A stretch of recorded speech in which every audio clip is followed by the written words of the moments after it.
Hi అండి. కార్తీక మాసం శుభాకాంక్షలండి. ఈరోజు నేనైతే కార్తీక పౌర్ణమికి సందర్భంగా ఈరోజు పూజ చేసుకుంటున్నానండి.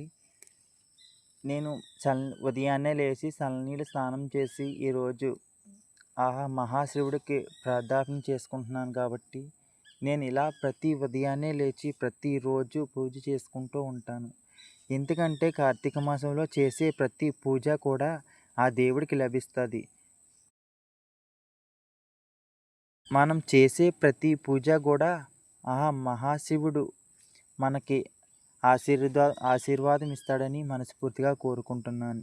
ఈ కార్తీక మాసం నాడు మనం ఏ చెట్టుకి, ఏ పుట్టకి, ఏ దేవుడి గుడికి వెళ్ళినా ఆ దేవుడు మానవ రూపంలోనే భూలోకంలో తిరుగుతాడు కాబట్టి అని అంటారు కదా పెద్దలు ఫ్రెండ్స్.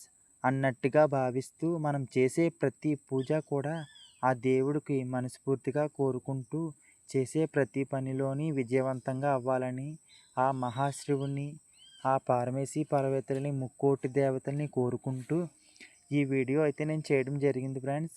నా వీడియో నచ్చినట్టయితే సబ్స్క్రైబ్ చేసి, లైక్ చేసి, షేర్ చేయండి ఫ్రెండ్స్. మరికొన్ని వీడియోలతో మీ ముందుకు వచ్చేస్తాను. మీరందరూ బాగుండాలని ఆ మహాశివుడిని, పార్వతీ పరమేశ్వరుని మనస్ఫూర్తిగా కోరుకుంటూ మీ పిల్లా పాపలు అందరూ బాగుండాలని, మీరు చేసే ప్రతి వ్యాపారాలు కూడా ముందుకు సాగాలని మనస్ఫూర్తిగా కోరుకుంటున్నాను ఫ్రెండ్స్. Hi friends.